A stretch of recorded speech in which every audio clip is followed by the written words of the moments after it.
I walked in the party with my hair standing. Everybody knows Kung Fu is on the fanny pack, neon throwback.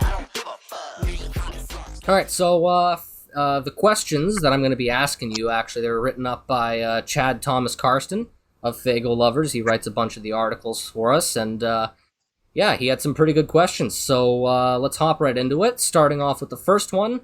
So what does the hip-hop culture, in your opinion, need right now to be kept alive? Oh man, I don't think there's anything that's going to stop the force of hip hop right now.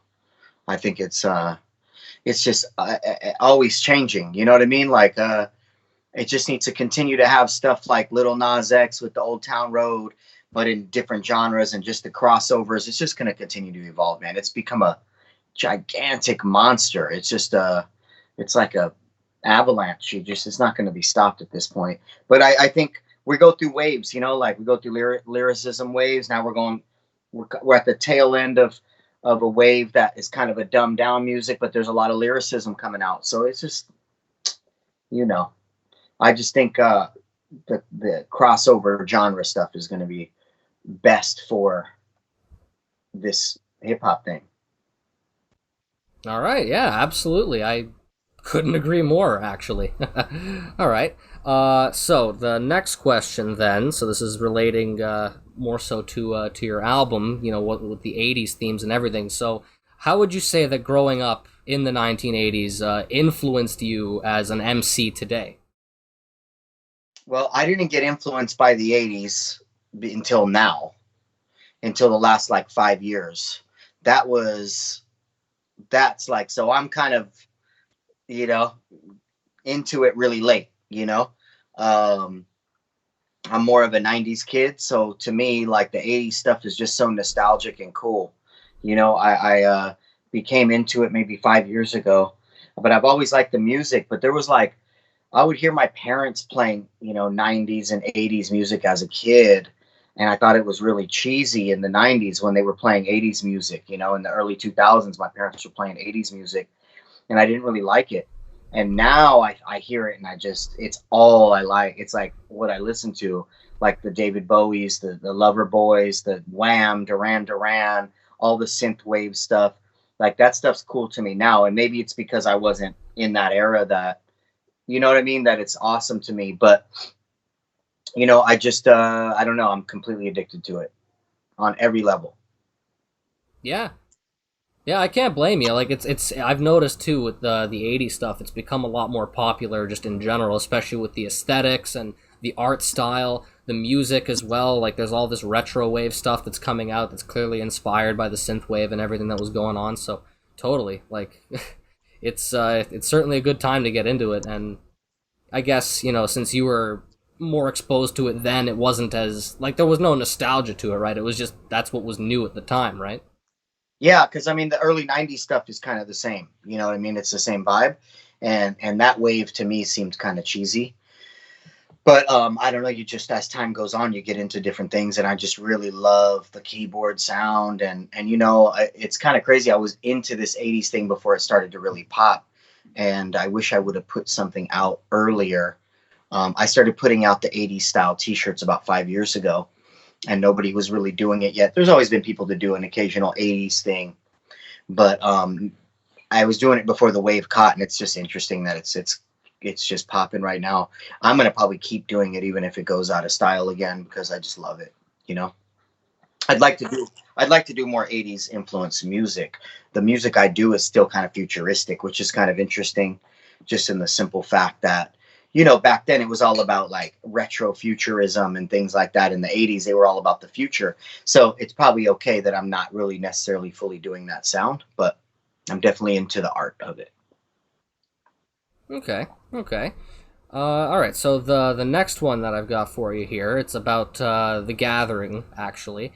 So the Juggalos actually really, as I mentioned to you before, they really appreciate the fact that you presented those tracks off of Come Dawn live and pretty much exclusively for the 20th annual gathering of the Juggalos. So could you break down for us the positive rush that you felt upon witnessing such an overjoyed reaction from the Juggalos, because after all, you chose them pretty much out of any other group on the planet to watch you perform these songs before they were even released. So I imagine, you know, something must have been going through your head, right? And it was probably even bigger for people who were just only getting to see you for the first time. Yeah, yeah. First off, this was my favorite gathering I've ever been to. I've been going to the gathering. I've been playing the gathering for 6 years. For the last 9 years, I've played 6 times. Maybe it's been 10 gatherings. 2010, 11, 12, 13, 14, 15. Yeah, so in the last 10 gatherings, this was my sixth one. So I played the first one in 2010. And this was by far my favorite gathering. I did really like Thunder Valley. Is it Thunder Valley?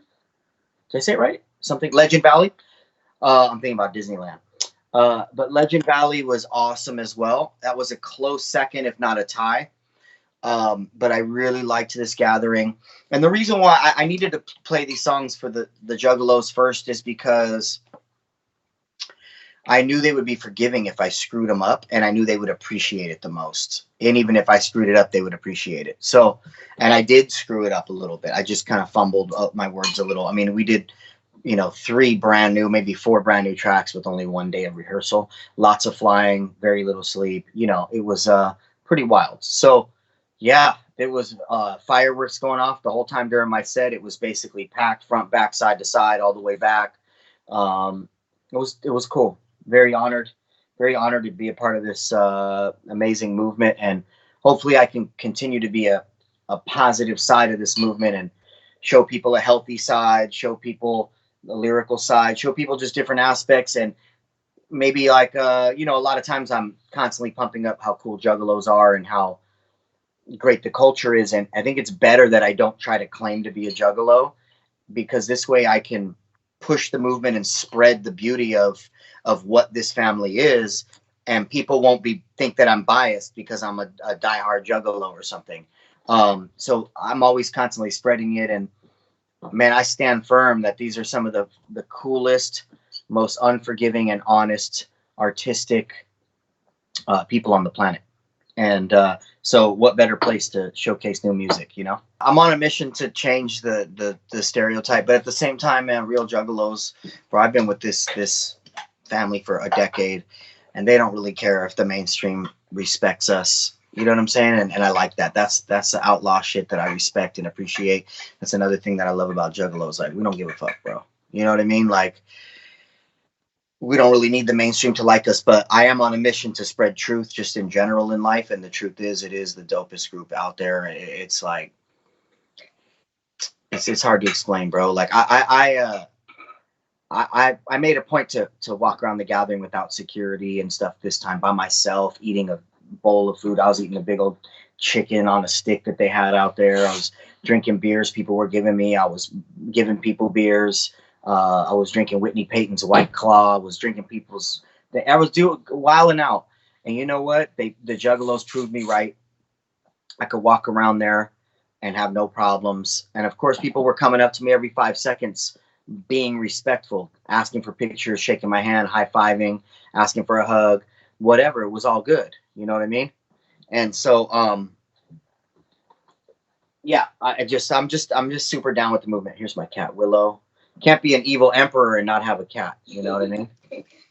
Oh yeah, that's a lovely cat. This is Willow. She's absolutely gorgeous. Really good cat. But yeah, we showcased brand new 1986 Baddies and Madonna at the gathering, 3 of the new ones, and yeah, it was a lot of fun. Awesome. Really, really glad to hear that. And that actually brings me to I guess my next question here, or Chad's next question, is what thoughts precisely splashed throughout your mind when you were first preparing the concept behind Come Dawn? Yeah, so everything I do is a play on words, because the music has always been a little bit on the dark side. Even in the light of what I'm doing, there's still a lot of dark music. Even on this album, it's got a lot of dark music. A lot of people think, oh, maybe it's this, maybe it's that. It's still dark. Like Look Alive was really dark. There had a lot of dark tracks on there. regardless of my image constantly evolving and changing, like the music still has its evil or darker sides. And but the concept was a little bit of comedy, you know, a little play on words with Come Dawn, just like Love Bites, just like Look Alive, just like Dead Sexy, Bloodbath Beyond. Everything is a play on words, romance, death. It's provocative, you know what I mean? And I'm just always just doing what I want to do, man. And I thought the Come Dawn thing was so funny. And it represents like the dawn of a new era for Kung Fu Vampire. And then it represents the other thing we don't have to say out loud. People know what it means. So, but it's like a dawn of a new era. And what happens to Kung Fu Vampires at dawn? They go back in their casket or they die. So you can portray it as you want. You can, you know, look at it. It was what it is. It's different flavors. And we're going into an 80s era now. And we're going to bring the wicked shit to the 1980s. We're going to do our own thing. Yeah, wow. It looks like there was a lot of thought behind it. Cool. Always, man. Everything I do is probably overly thought of. You know what I mean? It's probably too much thought to be real. But I'm having fun with it, and that's I think what the fans enjoy, and that's what people are getting out of this. They're just seeing that it's fun, and I think people are attracted to that. It's not so serious. Absolutely. So would you say that this kind of thing, it just sort of comes to you, you wait for the inspiration to just hit you, or do you like sit down and really think about it until you get it? I'm definitely not the sit down and think about it guy. That I'm the opposite of that. Like, I know most of the artists in this genre that I'm friends with, they conceptualize, they're organized with their thoughts, things like that. They put together a record. I just, man, I live life. And then it comes to me and I make a record. I take my time. This one took years on and off. I scrapped a bunch of tracks. And yeah, no pre-planning goes into it, man. It's a hodgepodge of inspiration layered with inspiration. Dope. Well, I can't wait to hear it when it comes out, that's for sure. So then, for those who aren't familiar then, I guess you sort of dove into this, but how would you say like the title itself represents who you are as a recording artist today in terms of your musical growth over the years? Yeah, it's you know what, this project is it's more well honed. It's more, the voices are cooler. There's a lot more sass. You know what I'm saying? There's a lot more personality and attitude from me. There's a lot less chopping. There's no real fast raps on here. I'm a fast thinker, so it's wordy. You know, I've always been wordier than a lot of, you know, underground artists, so to speak. I mean, whatever, you can call that whatever you want, but it's not very simple. It's more poetry, a lot of it. And there's a lot of interesting love, hate songs on this record. And so, yeah, it's just a better record, man. It's just straight up better. Everybody's more excited about it. The songs we've released already have gotten way more interest and lust for the album than anything we've ever done. Awesome. Yeah, I was actually just listening to one of the singles off it, Neighborhood, right? I believe that's what it was called. That was the very first single. Yep. And then Yeah. there was Trapped in Hell. And then now with the pre-order, if you pre-order, depending on what days people are seeing this interview, you can pre-order up until August 30th, the release date, and you'll get 2 free tracks immediately on Apple Music or iTunes or Google Play. Awesome. Yeah, I definitely noticed like a certain change in tone and an evolution with that particular track. Thanks, bro. I'm glad you like it. You're talking about Neighborhood, right? Yeah. On Neighborhood is interesting because that is kind of a throwback track. If you notice, it's kind of an early 90s, late 80s vibe. And it's paying homage to Ice Cube, who's one of my all-time favorite rappers. This Top Ramen is calling my name, dude. Oh my god. Ice Cube chorus. When I'm in your neighborhood, you better duck, because Ice Cube is crazy as fuck. It's like I kind of, instead of sampling him, I just redid it in the vein of him, just to pay homage to one of the greats, you know? On the cover, it's me looking like Ice Cube with jerry curls, so that's why I did the cover like that. A guy in Spain did that cover, man. It was fun. I like the drawn covers a lot. Yeah, it's the art style so far and everything you've put out for this album has been really dope. Thank you, man. Got Mr. Melville in Russia did the cover for Come Dawn. And then Neighborhood was done by a gentleman in Spain. And then my friend Dickles with Brain Sick out in Washington, he does a lot of my layout and design and stuff like that. And then I'm obviously micromanaging, conceptualizing, and giving them a step by step with everything I want. Probably a little bit too much micromanaging, but it's all good. I get what I want out of the product, and I'm sure people appreciate that. I like to push artists' limits if I can, you know. I'd be devastated if people didn't like it. I'd be devastated because as much as I don't make music for the people, I make it for me and what I think is cool. It feels like every album has gotten better. And, you know, a lot of people say this album's the best, that album, this, that. So it's good that it's not always the same one. You know, there's a lot of people that like Dead Sexy the most, but that's truly not the best album. Like, there's just no way. Love Bites and Look Alive are probably, you know, neck and neck. And I just think Look Alive has better tracks on it. You know what I mean? I think Love Bites is probably a better overall album, but Look Alive has better songs on it. And, you know, a lot of that shows. You can tell when you could tell that the evolution is there, and I just hope people love it. You know. Oh, 100%. I don't think you have anything to worry about there. And on the next question, actually, I was wondering, so are you able to describe the past musical scars that you've been able to heal inside of Come Dawn studio sessions? Elaborate a little bit. You talking about getting like personal issues out, or what are you thinking? Personal issues, even if it just comes down to something like you know, like we all have writer's block or moments when we sit down and we think, let's come up with something, and you just sit there, you stare ahead of you, and nothing's coming to you. You know, difficult moments like that, or difficult moments in life. Anything you feel that you've been able to outgrow and overcome as a result of doing this album. Yeah. It's two things. One, I got all my issues, anger, and pain from the last few years of serious spinal injuries, my family breaking apart, different things like that. All that is out on the Come Dawn album. And then I also am more in a routine of just making songs and just like boom, boom, boom. So you're not going to have to wait 3 years for another album. Like, I'm going to be striking now. And those two things happen on this record, you know?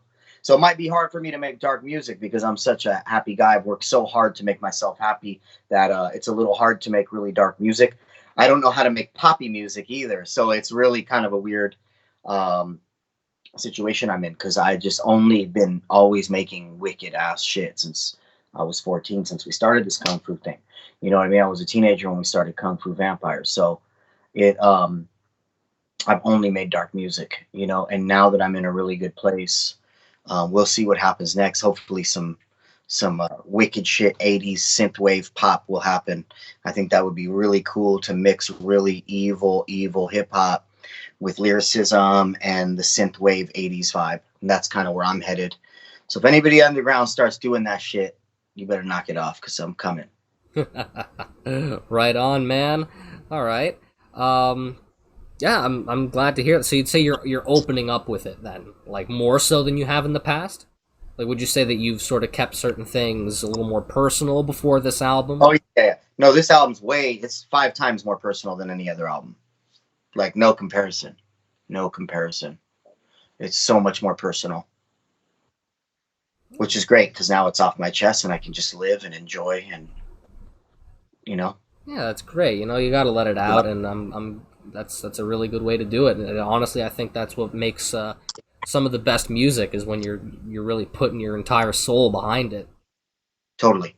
Yeah, I'm just really focused. Like, I'm a full-time dad, and you know, I'm just busy. You know what I mean? Working on my house. I own an old house, so it needs everything. So I'm constantly working on it and taking care of my daughter to and from school. She's chilling in the background right now. They can't see you. She just waved. Anyways, yeah. She's always with me, and so she's my little buddy. She's my little ride or die. It's really awesome. She's just started 3rd grade. So yeah, it's kind of hard to be angry when you're raising an awesome daughter, and you've kind of worked hard to get out of that dark shell. But the evil is in me, man. It's the only kind of music I've ever made, so it's always there. Even on this record, I tried to kind of harness some other things, but it's just still a dark record. To half of it is dark, you know? Yeah, you know, if that's what you enjoy doing too, if that's because you said you make the music for yourself, and I think that's what a lot of artists are lacking these days, especially these mainstream guys, because you know it's all manufactured. It's all, you know, this is what people want, so you're gonna make this with the ghostwriters and everything. But you're just being you. You're just putting out what you like to hear, and I think that's honestly like the best formula to keep what you're doing absolutely fresh and good and genuine. That's, you know, all the greats just do what they do, and that's how they build a fan base. It's all those people who try to copy styles and try to jump on trends that fail, in my opinion. So I'm just doing my thing. Am I distracting you by spinning around on my chair? No, not at all, man. I was trying to. Maybe I'll spin all the way around. Yeah, it's gonna take a lot more than that to distract me. If you started jumping around doing jumping jacks, you know, knocking your shoes off the rack No, you're over killing there. it, bro. You're doing it. You're good, bro. Hey, welcome you to the Faygo family. You know what I'm saying? I'm gonna give you the welcome in case they haven't. Tudor's brand new to Faygo since what? March, April.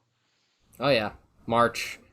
Yeah, like early March, I'd say I started. Thanks. Yeah, they've been pretty warm and welcoming, but I do appreciate that. It's actually quite the honor to be speaking with you. So, yeah. I kind of wish you had a heavier Canadian accent, you know? Oh yeah, you were expecting that, huh?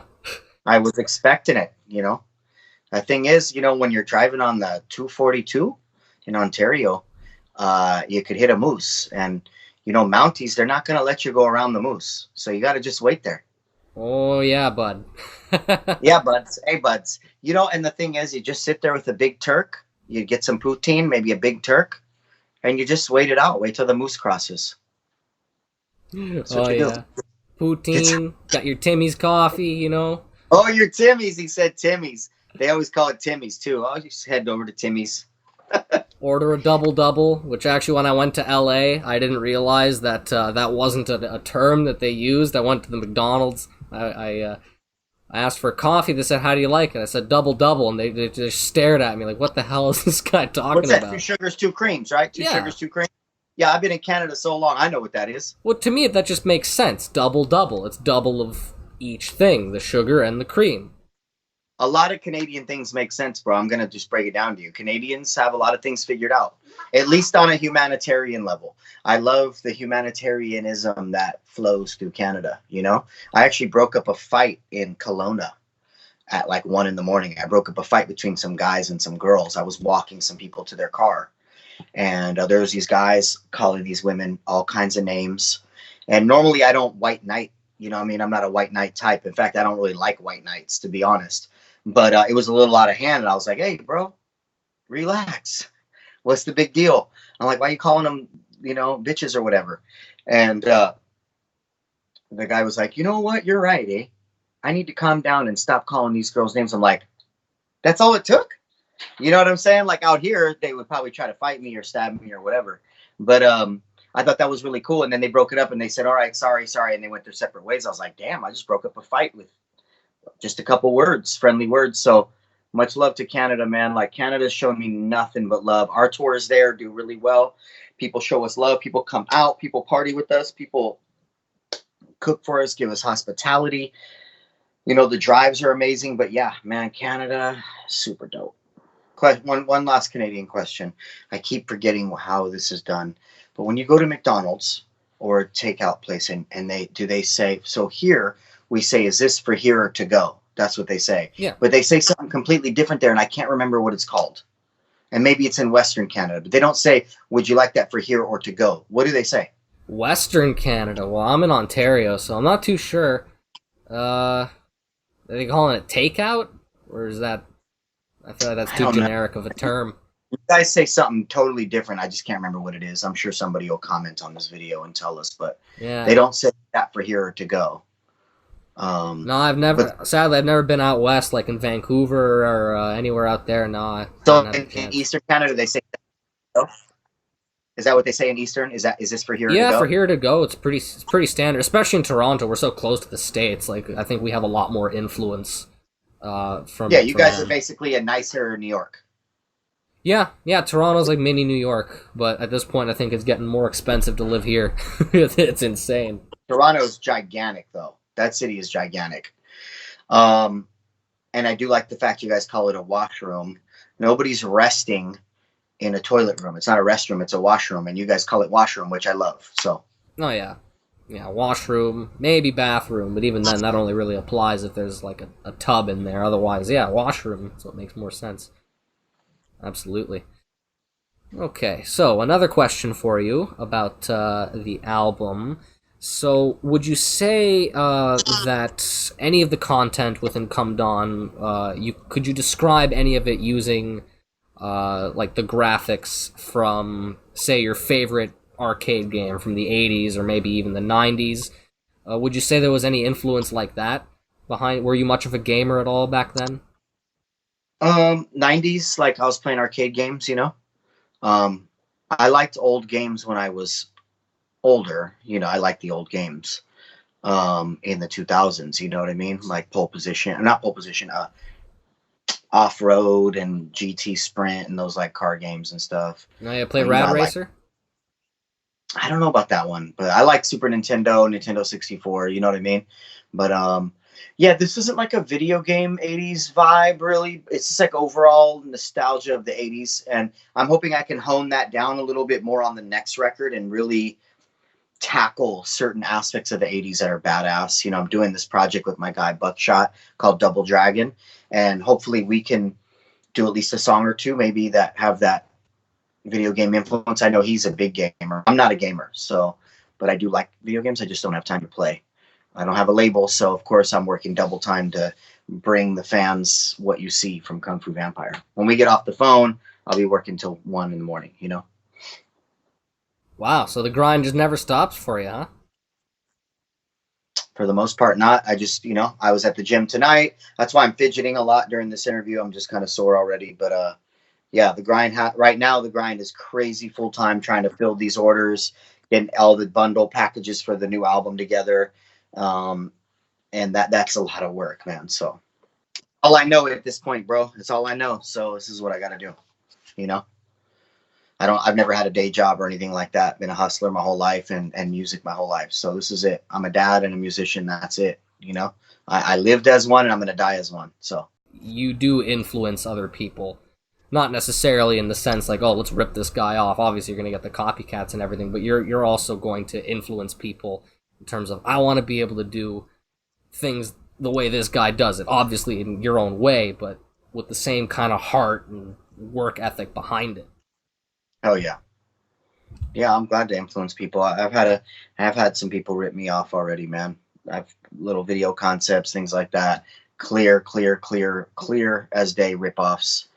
I'm just gonna call one of them out. I'm gonna call one of them out right now. Korn stole one of my music videos straight up. Didn't even care. We sent them the video. We knew one of the band members. We sent them the video and our music. It was for the Slice of Life video. You guys can go check it out. We released the Slice of Life video, and I think 6 months to a year later, maybe a year later, after we had just sent them the video, talking about, hey, we'd love to tour with you guys, holler at us, you know, when you guys go back out on the road. And then 6 months to a year later, they put out a video that's damn near the same concept. That's a really weird concept that's so hard to like, how could you not have copied it? Slice of Life is about 1800s, early 1900s, right? They're using an old camera. The photographer's using an old camera, and it's footage. Guy used an old camera, filming a family. And when they film the lady or the family, you know, the spirits come alive behind them from the photo. And then 6 months or whatever after us, they put out the same video. So it's like, whatever. They're so much bigger than us that it sucks because we can't know people. But the only reason why I found this out, I just want to make this clear. I don't really trip on it. I'm not really pissed about it. The only reason why I know this is because people literally, when their video came out, fans of theirs, fans of ours, were like, hey, Korn, like they tweeted tons of times, hey, Korn, nice video, way to steal Kung Fu Vampire's entire Slice of Life concept. And I got so many of those to the point where the director saw it. my director, and he's like, bro, what the hell? These guys, Korn stole our video. I went back and I was like, nah. I went and looked at their video, and like for half a day, I was super pissed. I was just like, damn. If it was somebody smaller, it'd be cool, but it's like Korn's a powerhouse, and they just jacked our idea. Now, did the bandmates jack it? I have no idea. The director, the writer, a girlfriend, whoever, but we sent them the video. So someone saw the video in Korn, the director or somebody, and copied the video. You can go look at it. Their video's it's either called Crazy or Insane. I only watched it a couple times. I was super pissed and just kind of put it behind me and was like, all right, well, we're influencing people. Cool. But we worked really hard on that video, and it was something unique we came up with, and they just ran with it. And I don't know that they really did it better. That's for people to decide, but theirs was cool. I thought it was pretty cool, honestly. So they just stole our shit. So that's whatever. Yeah, I mean, that's a good way to look at it. And you know, imitation's just another form of flattery anyway, at the end of the day. If you... Yeah, I'm not sweating it. It's not like they stole my name, or, you know, you got to pick your battles, man. And I was honored that they took the idea, but it would have been nice to at least tweet us or something, you know, like promote us a little bit, you know, then that would be admitting they took the idea. But I don't know what the probability is of releasing a video from the 1800s with someone with an old camera shooting a person, these old people, and then the photo brings alive some spirits behind them or turns them into spirits. And then we give them that video to go on tour with them, and then 6 months to a year later, they release the same video concept. I just don't know what the probability is of that is, you know. So yeah, that's definitely an odd one. But you know, at least you know that you came up with the idea first, right? Yeah, me and the director. You know, my director had a lot to do with that concept. So, and it was the major story of the Red Box. So. I mean, I'm sorry to hear that they did that, but I think that you definitely got the best outlook on it. So you wouldn't say that you're fine. Like beefing with them or anything like that, right? Hell no. I want to go on tour with those guys. They're dope. Oh, so you still want to do that? Yeah. I never even was a big fan of theirs, but then actually a Canadian tour, we kind of went through their catalog because my drummer likes them. And shout out to Chris Paxton. He engineered the whole album and drummed and just worked his ass off on this record. He produced 2 tracks, including our single 1986. Anyways, we kind of went through the whole Korn catalog on a Canadian tour, and I really enjoyed their music. Like I had heard songs in the past, like the popular ones, but going through their catalog, they're just super dope. So I would love to go out with them. And like I said, I can't prove that the band member did it. We could have sent it to them. The engineer could have sent it to the director, but someone saw it from their camp and did the same idea. Call me crazy. You can go look at it. Go watch Slice of Life, which came out in 2015 or 14. I don't know. You can see the dates on when they came out. And then you can go look at theirs, which came out maybe a year later. I don't know. Some significant amount of time later. It wasn't like they're 6 years apart, and it wasn't like they're a month apart. It was like the right amount of time to see it, conceptualize, and do their version of it. You know what I mean? And that was kind of whack on their part, but it's cool. I like them. I'd love to go out with them. Absolutely. Yeah, and that's, again, probably the best way to look at it, to not make a mess of it, to even still want to tour with them. I think that's really cool. Not a lot of artists would look at it that way, so that's a pretty unique stance that you have there, and I personally respect the hell out of it. That's really good. I mean, I'd be a fool not to want to tour with them, man. They're so much bigger than anything I'm doing. Like, even if you believe in or like my music better, it's just what they've done and stuff. It'd be cool. But yeah, it doesn't bother me that much. Like I said, it's just an honor to just go out with people like that, or even, you know, just get out with somebody a little bit different genre wise than us, you know, Rob Zombie, anything like that would be really cool. Absolutely. Yeah. Just, you know, mix stuff in there. Make it as intricate as you can. Why not? Yeah. So, would you say, if you had to pick one movie, like an 80s movie, that influenced the creative process behind this album, even if you wouldn't say there really was too much influence from any movie, but if you just had to pick one, like an 80s movie that gave you some influence for this album, what would you say it is? I would definitely say Big Trouble in Little China. Probably most influential on me as a artist. Big Trouble in Little China, Back to the Future, Goonies. You know what I'm saying? Like those Those are the movies, man. Those have been my movies since I was a baby. Like those are my movies, you know? Like those will never be bad movies. Back to the Future will always be awesome. Um, yeah, those are the movies, man. Little Big Trouble in Little China for sure. Back to the Future, and then Goonies. Awesome. Yeah, I haven't seen Big Trouble in Little China, but those other two were, yeah, actually, even I grew up with with those movies too, and they're amazing. I'd watch them any day. You have not seen Big Trouble in Little China? No, no, I haven't had the chance. Do you have any weapons nearby so you can hit yourself with a weapon? You need to go watch that, bro. Like anybody watching this right now, please do yourself a favor. This movie, Big Trouble in Little China, is so classic. It's so funny. It's so good. Kurt Russell, man. Oh, it's so good. Anyways, yeah. Yeah, I'll definitely check it out. And when you were writing the album, or just in general when you were working on it, where did you choose to stay while you were doing it? Like, were you at home? Were you in the studio? Is there like a special sanctuary you go to when you want to write, or you just anywhere you are, if it just hits you, if it comes to you, you just do it?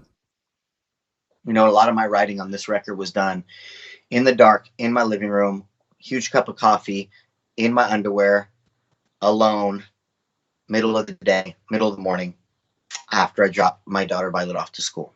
So that's pretty much drop her off, come back, get some coffee, and write. And I recorded everything at Nexus Audio in Oakland. I live in San Jose, born and raised, San Jose native, Bay Area, West Coast. Yeah, that was the writing process on this record, man. That's where it went down. I wrote one track on the last tour, the last Southwest Winter Tour. I wrote one track called Madonna, which is my top 3 favorite tracks on this record. I wrote that track in a hotel room in New Mexico on a day off. But other than that, man, that's how it went down. Okay, so then you'd say that you like sort of a cozy environment. You like to be by yourself. Do you like it to be quiet? Do you usually have like music playing or a movie going, or is it just dead quiet? You're just sitting there with your coffee in the dark. Well, I have the beat playing. I only write to the beats. I don't write without the beat. You know what I mean? So yeah, Bluetooth. I have a big Bluetooth speaker that's just pounding, and I'm writing.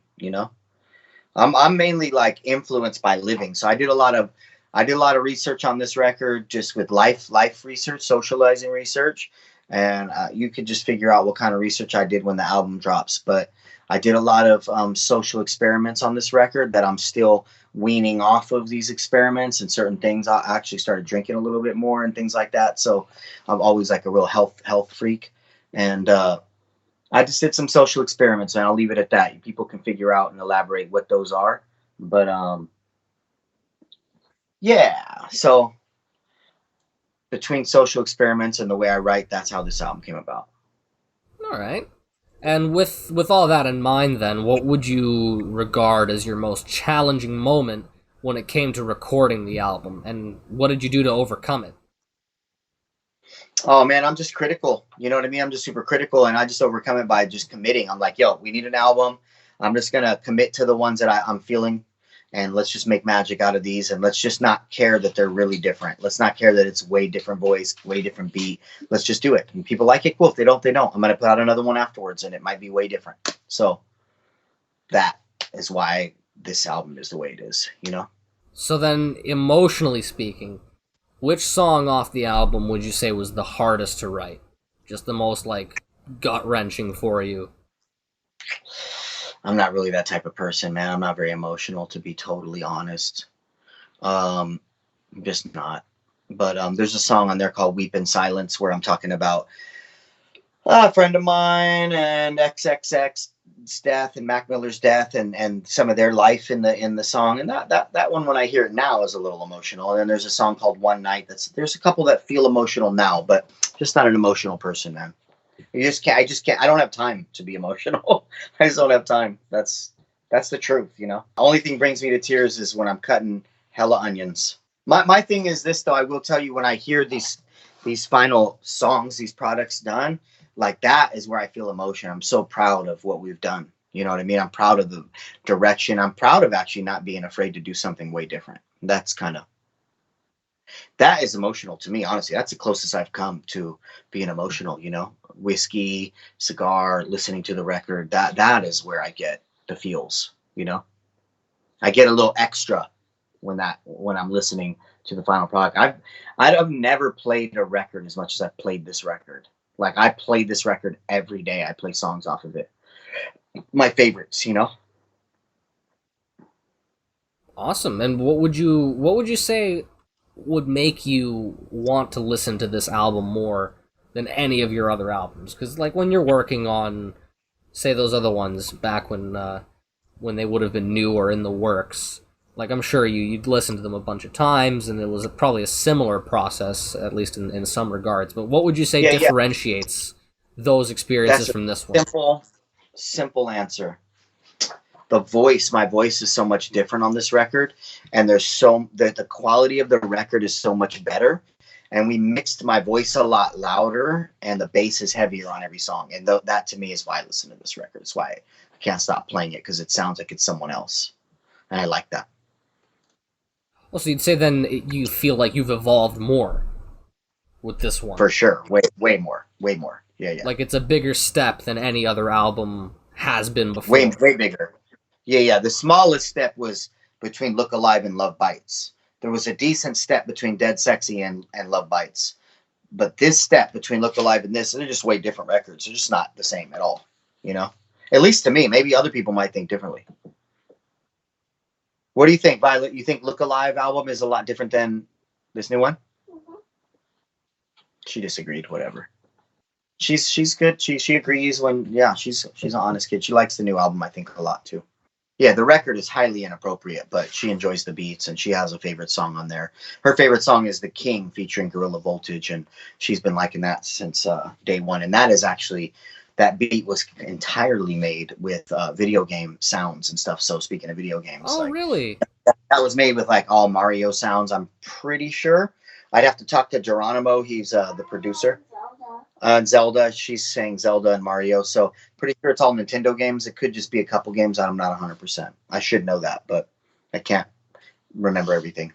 So you're totally okay with her listening to pretty much any of your work. You don't like keep it from her. You think she's too young or anything. You're just pretty open. She's grown up with it since day one, and she's a great kid. So I'm fine with it as long as it's not affecting her like that. You know, she just enjoys the beats. You know. That's great, yeah, because, so many people worry, like, oh, you can't expose kids to bad language or mature themes, and I know maybe I'm too young to speak on the matter, but I always disagreed with that, because I think, as long as you contextualize things, if they ask questions, you answer them appropriately, you just, like what you're doing, you're being a good parent, you're not just... Well, you don't want to make everything taboo. You don't want to make things taboo to your kids, because then they'll crave it more. So you want to have a balance, right? You want to let your kids be kids. You don't want to try and get them to grow up fast. But you also don't want to be like, no sugar, no soda, no this, no that, all the time, because then they're just going to want it. Like my kid doesn't drink soda, and she knows it's bad for you. She doesn't crave it. But I do take her to ice cream once in a while. So you got to just have a balance. And I don't really eat ice cream, and then I'll go through phases where I eat ice cream. You know what I mean? We're just trying to stay balanced, man. You got to have balance. It's just like those Catholic schoolgirls who end up all jacked up because everything was hidden from them their whole life. You know what I'm saying? And then I think religion is fiction, obviously. I think a lot of intelligent people believe that to be true. But I do have a lot of religious friends that are really cool, great people. So it's hard for me. But to each his own. I mean, I just think we're a bunch of monkeys on a floating rock in space, as Joe Rogan likes to commonly repeat. I just think we're a bunch of monkeys on a floating rock in space, and when we're gone, we're gone. But hey, a lot of people don't want to believe that because they're in fear, and maybe they're not confident, or maybe they were raised a certain way. I haven't met too many people who've chosen religion that were not raised religious. It's pretty much a top-down tradition. And I know it's not appropriate to talk about religion. People think it's wrong and I'm going to lose fans or this, that, but I hope I wouldn't lose people to honesty. And I'm just being honest that I feel that way. I'm not an atheist or anything like that. I'm just not, it's just not something to me. It's just a life choice. Like, oh, I like to watch soap operas. Oh, I like to go to Catholic church. Like they're in the same realm to me, and I only care if you're a good person or not. That's all I care. There's nice people and there's assholes. You're either one or the other. And there's extremes on both. The extreme would be someone who murders people. And the extreme on the nice side would be maybe a pastor of a church who devotes all his time to, building homes in third world countries. Like, that's awesome. So to me, there's a lot of positive that comes out of religion, so I can't fully knock it. Fiction or not, I mean, there's a lot of positive that comes out of Star Wars or Comic-Con, and that's fiction. So whatever. I just think balance is the key. If you're good to people, man, I mean, I can't. You could be a devil worshiper. It doesn't matter what you are. If you're good to people, you're good to people. That's how I believe. Absolutely. And animals and the earth, right? If you're good to the earth, the animals, earthlings. If you're good to earthlings and the earth, you're fine by me. I don't care what you are. Great. Glad to hear it. It's a fantastic outlook. And another question about the album. You did do a song with X-Rated, right? My Turn, it was called? Hell yeah. That's the homie. Been waiting for him to get out for a long time. Yeah, so what was that like for you to record that? Because that was something you were anticipating for a while, right? Well, yeah, as a kid, he's older. Like, when we were kids, my whole neighborhood listened to X-Rated, Brother Lin Chung, all of them. You know what I mean? They grew up on that. And when we just became friends, and I guess he was listening to my music when he was locked up. And someone reached out to me many years ago to get me on an X-Rated track. And that's when dialogue began. And as soon as he came out, he started recording with us, doing videos with my friend, with Nobi Inf Gang and the Hatch people who work my videos. And like, we're just all intertwined, man. It's all friends. And it's like, yes, it's business, but we're more friends than anything. And so, yeah, we recorded it. He killed it, came super poetic. The song is deep. We just did the video a week ago today. It was last Monday. We recorded the video. It's beautiful. It's just beautiful. I can't wait. This thing's dropping probably on the day of the album or a week later. Probably be dropping early September. We just shot it Monday, and it'll be dropping either on the day the album drops or a week later, something like that. I don't want to rush it. No, absolutely not. Okay, that's great. I didn't even know that he. I don't know too much about the guy. I didn't even know he was locked up. Wow. So then definitely that must have been something you were really looking forward to getting to do. Oh, that's his whole story, dude. It's the biggest crime story in hip hop history other than Tupac. He was in jail 27 years. Oh my. His whole life. Really? He did 27 years. He just got out and he's just did his second album. Yeah, he's crushing it. Spreading nothing but positivity. He's out there performing and just getting it, killing it. Came out firing. And yeah, he came out and we did the song pretty quick and we just did the video. So exciting stuff. Awesome. Yeah, I can't wait. And like I said, I'm definitely going to pre-order the album because I want to hear that. And are you going to be releasing any physical copies of it, any CDs or anything, or is it just digital right now? Nope, there's bundles available right now on my site. There's 4 different CD bundle packages that include jerseys, shirts, patches, all kinds of stuff for the new record. It's exciting, man. It's all available at kungfuvampire.com right now. You can pre-order it. If you order it on iTunes, you get a 20% off coupon code by sending me the screenshot of your purchase. And then from there, you can take that coupon code over to kungfuvampire.com and really get a lot of stuff for very little money. So it's pretty exciting that the orders are rolling in the last week that we've been doing this. So yeah, hit kungfuvampire.com, everybody. Grab a bundle. I personally manage the orders, package them up, make sure they get sent off, and yeah. Yeah, wow, that sounds great. And where should they send the screenshot exactly? Is there there's a form on the website? Should they just send it to you on Instagram, or what do you prefer? I think Instagram DM. They can do an Instagram DM, a Facebook DM. Those are probably the best. Okay, great. Yeah, so definitely everyone should go ahead and do that.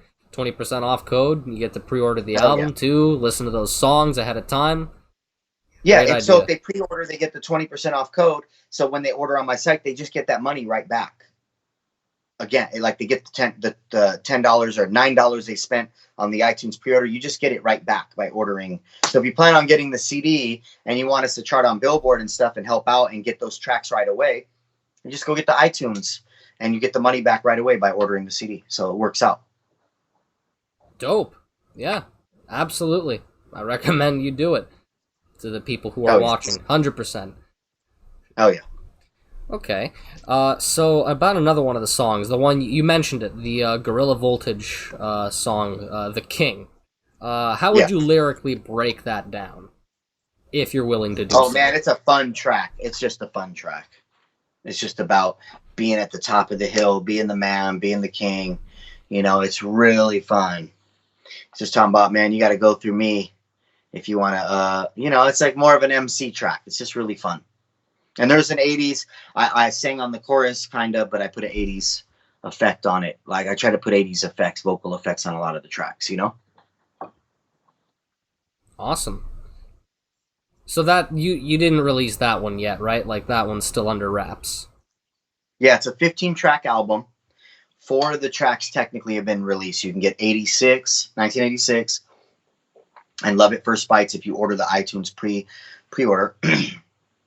And then Neighborhood is already out, and Trapped in Hell featuring Futuristic. Now, Trapped in Hell featuring Futuristic is different on the album, but other than that, Neighborhood's the same. So it's 15 tracks with Neighborhood being the same. So that's never been on an album. So that was like the first single from him, I think, almost a year ago. Did you already have the idea for the album at that point, or was it just like a one-off single that eventually led to Calm Dawn? No, I had the idea. I had the idea for the album. I just thought it was going to come out earlier. So I was originally going to put it out around Valentine's Day. So it took 6 months longer, which isn't too bad, I guess. Just got to live more life and make sure the album's right. So For sure.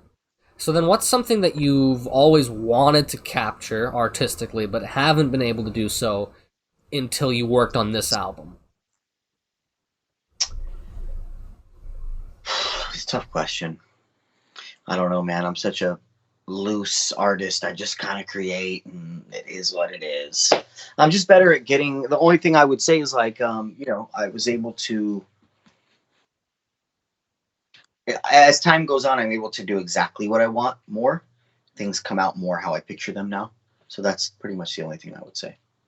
But would you say like there's more of a concept behind this album or something like that? Because you were saying that the album. I would say it's very provocative. It is misogynistic at times. I'm not gonna lie. Like that's the art. It's art. It doesn't mean I'm a misogynistic person in real life, but it's a provocative record, man. It's not for children, and it's not trying to be over the top. It's just brutally honest and raw and sexual, and it's fucked up. It's fucked up. There's a lot of fucked up shit on it. So with that, and not horror either. You know what I mean? There's a difference. Horror is never, to me, horrorcore and things like that. That stuff's never really fucked up. It's just imagination and fiction. But I got real shit going on my record. You know what I mean? So, yeah, it's just honest, fun, fucked up, whatever. How do you want to go about leaving your own mark in the hip-hop history books when it comes to presenting this album on August 30th? Like, what kind of impact do you want it to have? I mean, man, I'd like to think that we're like an artist. Like a lot of artists, rappers, because I get the phone calls from big artists. You know what I mean? I get the text. I get the emails, the DMs from big artists, way bigger than me, that give me praise. I wish they would praise me publicly more.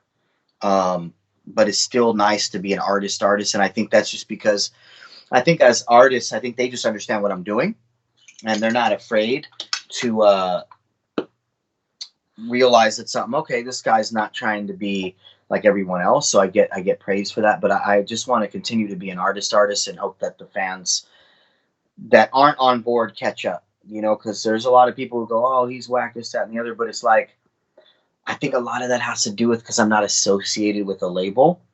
And sometimes people try to associate me with a certain label, and I'm like, I'm not associated with any label. And when I say that, I mean, I'm like, at all.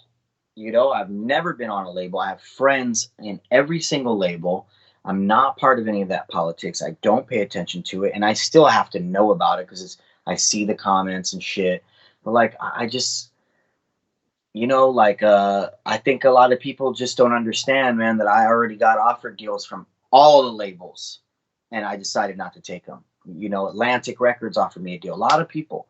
And I don't think artists, I think fans, if they understood, like, yo, we should like this guy more for this, as opposed to saying things like, oh, maybe one day strange music will pick you up. It's like, I don't want to be on that label. Why do I want to be on that label? I don't live in Kansas City. You know what I'm saying? Much respect to Strange Music. I love them.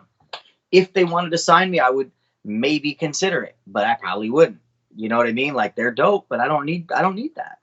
I'm doing fine. You'll see when these numbers come back on this iTunes charting and Billboard, it's going to chart. You know what I mean? And it's because the fans are making it happen. And if we had more people who understood, like, damn, this dude could have signed to some of these labels and didn't, let's show him a little bit. He's working harder. Let's show him some love.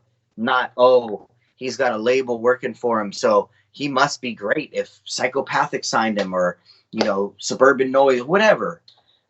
Must be great. It's like, nah, that's not how it works, man.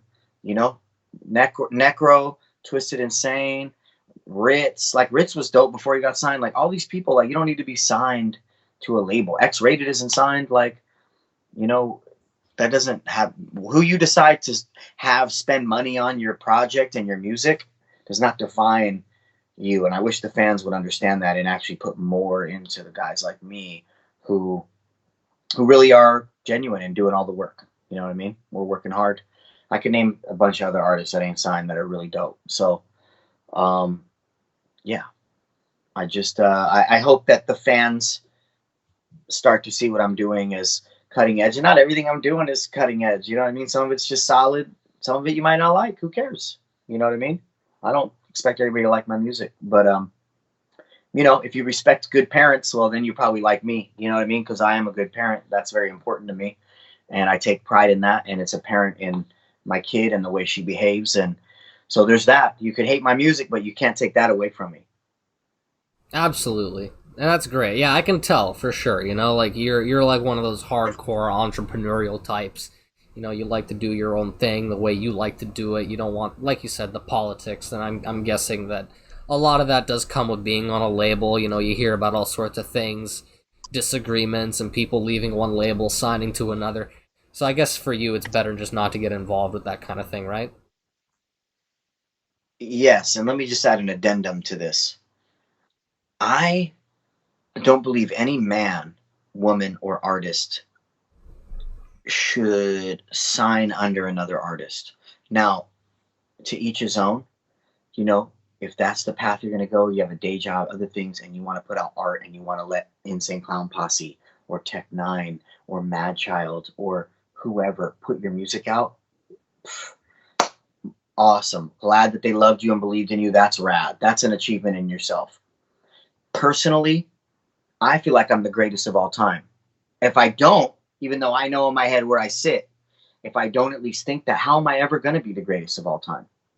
How? I have no chance if I'm accepting that ICP is going to be my boss. Like, I'll just go work at Google and make $100 an hour. You know what I'm saying? Like, if I want to just do some business and have someone be my boss, I'll just go work at Yahoo. It's down the street. Uber's down the street. You know what I'm saying? Apple's down the street. It's all down the street from where I live. It's 5 minutes from here. eBay, the whole internet is down the street. I'll go get a job. So for me, art is about creating art. I don't want limitations. I don't want somebody telling me what to do. Those labels are awesome, dude. I support all of them, and they're dope. They're my friends. A lot of them are my friends. There's only a couple of them that I don't really know. You know what I mean? We just haven't crossed paths. Ritz is one of them. We actually only met one time. We don't even know each other. It's weird. Because then you got guys like UBI and Cess Crew and Recognize who are my friends. We've seen each other 25 times, 30 times. You know what I'm saying? So this is how the game is because we're all touring. But bottom line is like, I just feel like you're limiting yourself signing to a label where there's an artist that's at the top. Okay? I'm the next whatever. At least I got to strive to be, right? How am I going to just accept that some other rapper's my boss? Ain't no rapper going to be my fucking boss. You know what I mean? So I'm going to make music. I'm going to stay weird. I'm going to do whatever I want. If I want to make some 80s synthwave rap, if I want to make some country rap, if I want to do a track with Jelly Roll, if I want to do a track with Tech Nine, if I want to do a track with my boy Big Hoodoo, shout out to him. I love that guy. If I want to do a track with Light, if I want to do a track with Gmo, if I want to do a track with Violent J, I love all these guys. Like, I'll do tracks with them. You ain't going to tell me not to. Don't even try to you know what I mean? Nobody's going to tell me shit. And the only person that's going to tell me anything is if I give up on this and want to go get a day job or something like that, then cool, I'll go make way more money and go work for someone that I have to confide in or live by their rules. That's fine. But no, I'm doing art for art. I'm going to give fans the best art by not having anybody above me telling me what to do. So help me God if another rapper tells me what to do. Hell no. And that's why I'm not down with signing to all my homies labels. Like, it's cool, man. Like, I would love to be on Strange. It would boost my stuff up a little bit, but nah, I don't need it. I don't want it. It's cool. And some people would be like, oh, they don't want to sign you anyways. I could reach behind the file cabinet sitting right behind me and show you a stack of contracts from a lot of labels right now. You know what I'm saying? And I didn't not sign to them for one reason. It's different reasons. You know what I mean? We're also a band. Like, Kung Fu Vampire is a band. I got people to pay. I got people I want to take care of. I can't let other people cut into my music. So that's why you see me get passionate about this, because I don't think the fans understand what it takes to get to where I'm at without a label, and other people get handed clout. You know what I'm saying? But you know what? A lot of those rappers on all those labels, they could come sit down to me right now, and if you said, I want you to freestyle and make some shit off the top of your head, I would smoke 95% of them. Smoke them. You know what I'm saying? Boom. Because I'm hungrier. Period. I have to be. I'm eating top ramen right now. Right on, man. Yeah, that's good. You know, I really like to hear that kind of thing. And that probably, in my opinion, is why you're able to get along with a lot of people. I never hear about you having, like, beef with anyone else or any drama like that. Probably because I've never had a single issue with anybody, ever. You know, you stick to your own thing, you stay creative in your own right, and no one can tell you what to do, right? And I guess that's the best way. Yeah, and I don't talk about a lot of the rappers I've met are really cool, man. Like, all of them. Like, I like a lot of them. I love everybody I've met on Magic Ninja, everybody on Psychopathic, everybody on Strange, all my associates, Loxon. I love a lot of these people, man. But also, I'm not intimidated by any of them, and I'm very secure. You know what I'm saying? I'm very secure in what I do. I do my own thing. I'm just an artist, man. That's it. And so there's no reason to not like any of these guys, man. They're cool to me. I'm cool to them. I'm also just to put it out there, I don't talk about people. Like, I don't talk negatively about other artists. You know what I mean? And I may have little things about people I don't like. Artists that I have met, there's some that I think are douchebags or trash ass rappers, but it's not enough to affect me to rap about it or talk about them. And they got fans. So, dude, much love to you, bro. Like, people like your stuff. Cool. Some people think I'm a trash rapper. So who am I to judge? So I don't talk about other rappers. But here's the other thing, dude, is like, and I'm just not the type to talk about someone so I can talk back. Like, if you talk about me on a record and I see you, like, there's going to be a problem. There's going to be a problem. I'm not going to have a rap battle against you. That's not how I operate. So I prefer to respect other people and get the respect I feel that I want. I treat people the way I want to be treated. You definitely don't want the smoke with me because I'm a little guy and I'm definitely vicious. You know what I'm saying? And I'd rather just give hugs, high fives, and all of us to just create together and get along and make music together. And I've never had any problems through 10 years in this genre and just kind of 11 years doing my thing. And it's been no problems, man. I love everybody. I've hardly met anybody that was actually a dick, you know, personality wise. I would say the only thing is I don't respect certain people's music just because the quality's not there. But man, even some of them, I really like their personality, so it outshines their shitty music, you know? Absolutely. And yeah, that's honestly how I would have assumed things would be. It's actually really cool to hear that from someone who's just running his own thing. And that's really cool. Like, do you think you'd ever take it to the point where you have your own label, or do you just want to, like, be in business for yourself and your band? So I just announced a week ago that I do have a name of a label. I did put this record out under my new label name, and that label name is Ultraviolet Entertainment. So it's UVE. And I came up with that name. It just kept poking me and poking me. It kept like, the name kept coming to me and coming to me. My daughter's name is Violet. And Ultraviolet is like black lights, ultraviolet rays. You don't see the light, but you feel it. So like black lights, neon, 1980s, right? So in the 80s, I think they had like, or even 90s, right? Black light posters, and you put UV light, black light on it, and it would show that it would glow. And I'm just trying to glow in life, you know what I mean? And also, it's kind of the business aspect of what I do. And UV light, it's like the opposite of vampires, right? So I feel like they just hit me hard. So UVE, Ultraviolet Entertainment, is officially the brand new record label name as of like a week ago. It's really cool and quite flattering, I'm sure, for your daughter that you included her name as sort of an inspiration there. It's real nice. I like that. For sure, man. She better appreciate it. Yeah, you seem like a great dad. I follow you on Instagram. I see your posts and your stories here and there. You seem very involved in her life. Oh, and we actually are starting to come towards the end of the questions. I've got two more for you. This one, basically the question is, how would you say that music has saved your life? If you'd say it did. And have you ever had anyone tell you that your music has saved their lives? Music is all I know, like I said earlier, so I don't know what I would be doing. Who knows? But people tell me daily that it saved their life, like very regular basis, probably one a day in some sort of DM or comment. So it's definitely uplifting. It's energizing. It's kinetic. It's just energy. It's moving. It's soulful. It gives you purpose. It gives you meaning. That's why it's always interesting to see people leave hateful comments. If they only understood, it's okay to dislike a painting. It's okay to dislike a song. It's okay to have an opinion about somebody. But at the end of the day, there's no power behind that negative stuff, because the positive stuff that's cranking in, it's just amazing. So, yeah, changing people's lives has changed my life. That's what I'll say.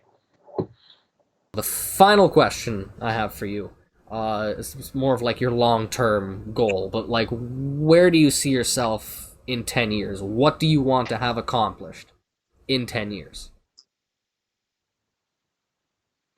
I'll definitely still be rocking stages. That's for damn sure. Man, I want to do unique tours where we all get on in DeLoreans and Ferraris and weird 80s cars and go from city to city playing shows. I want to be selling out big venues. I want people to be just absolutely dancing their asses off and loving every moment of a kung fu concert, and just be the greatest performer on earth. You know, I want to follow the footsteps of Talking Heads and some of these great rock bands that just put on amazing performances. And you know, when I'm 45, 55, 65, I want to be still killing it. You know what I mean? And that's what I want to do. I want to definitely want to impact people's lives and the music industry. And hopefully this album we can get the #1 album or close to it, or something in the top 50 would be even nice on